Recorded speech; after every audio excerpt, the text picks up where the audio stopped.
Mineralogy is the driving force behind flotation performance.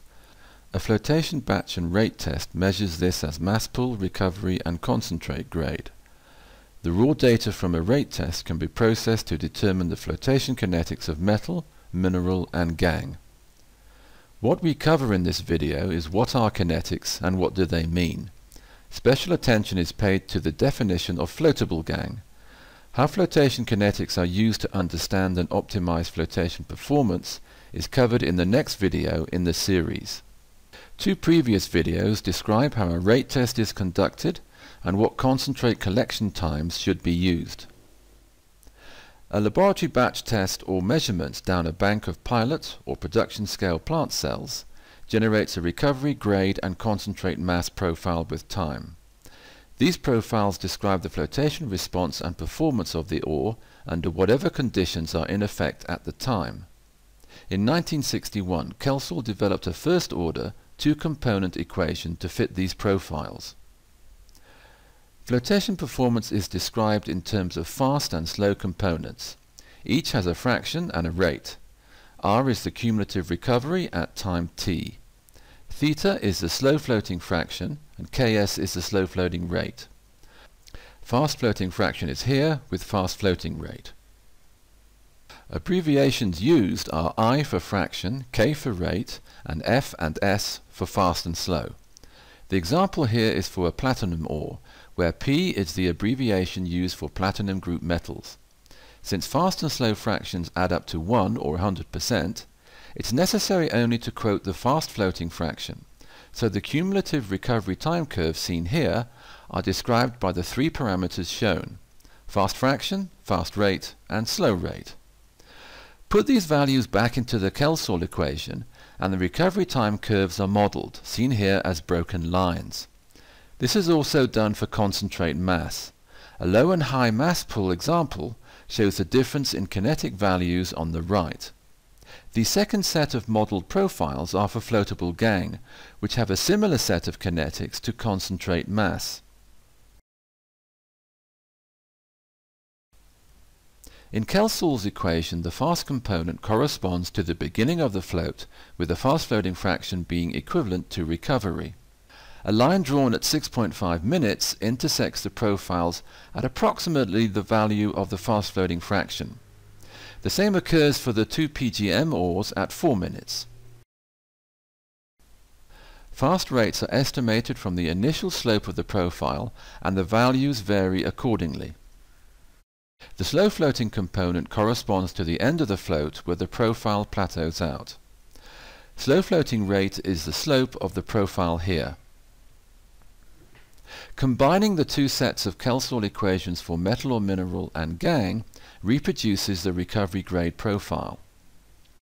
Floatable gangue is defined as non-valuable material recovered to concentrate and is the difference between total concentrate mass and the total mass of assayed elements and or metals. Typically, floatable gangue consists of common host rocks such as talc, pyroxene, and any of the feldspars such as anorthite. Sulfur is not usually contained in a typical gangue mineral, but if it is, which is quite rare, it is usually as a sulfate, such as polyhalite. If water recovery is measured, it is categorized as floatable gangue for the purposes of the kinetics estimation. Floatable gangue is therefore defined as those elements which have not been assayed. In this example, a nickel-copper ore containing mainly pentlandite and chalcopyrite, and smaller amounts of cobaltite, pyrite and pyrrhotite, has been assayed for nickel, copper, cobalt, iron, sulfur, silica and MgO. The elements are divided into those present in the economic minerals and silica and MgO, which are part of floatable gangue. In the table, nickel and copper head grades are 0.71% and 0.24%. Converting assays into minerals, pentlandite and chalcopyrite head grades are 1.95% and 0.67%, with 0.5% cobaltite, 7.93% pyrrhotite, and 2.85% pyrite. Floatable gangue consists of all other elements that have not been assayed, and this amounts to 19.63% of the float feed.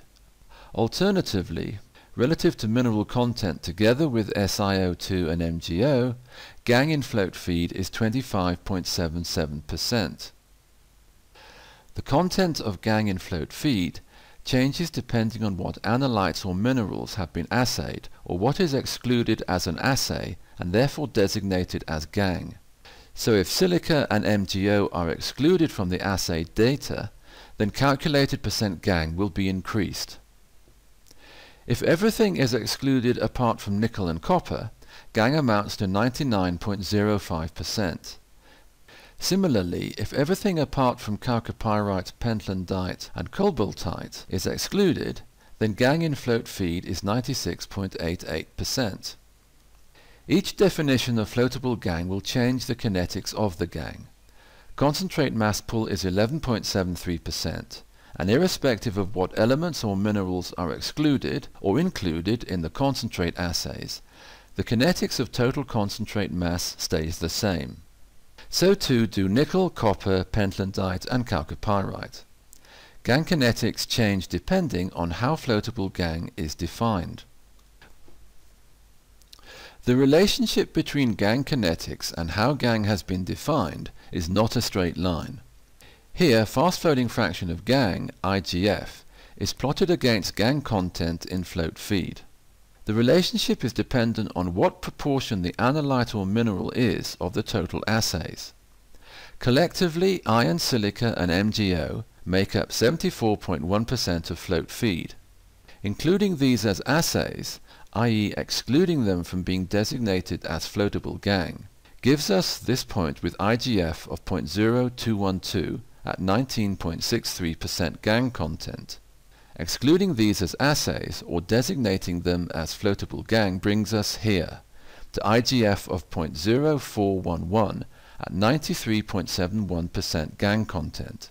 If everything apart from nickel and copper is designated as gangue, then IGF is 0.0497 at 99.05% gangue in feed.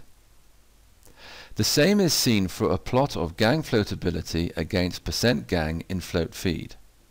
With gangue being everything not assayed, floatability is 0.039. With only nickel and copper assayed, gangue floatability is almost 3 times greater at 0.111. The recovery time profiles of these various gangue definitions is shown here. Total mass pull profile sits at the top. If everything apart from copper is designated as floatable gangue, then the profile is very close to total mass pull. At the other end of the scale, if floatable gangue excludes all assayed analytes, then the gangue recovery profile sits down here. All these definitions of floatable gangue are correct. It does not matter which definition or view is taken, as long as it is consistently used. Thus, if you assay for only nickel and copper, then stick to this for all tests because you will be defining floatable gangue in a certain way, and all tests can then be compared on an equal basis. This is particularly important if you are comparing floatable gangue kinetics for different ore bodies in various locations. If in doubt, compare mass rather than floatable gangue kinetics. That ends this brief introduction to flotation kinetics. More details can be found in other videos in the series.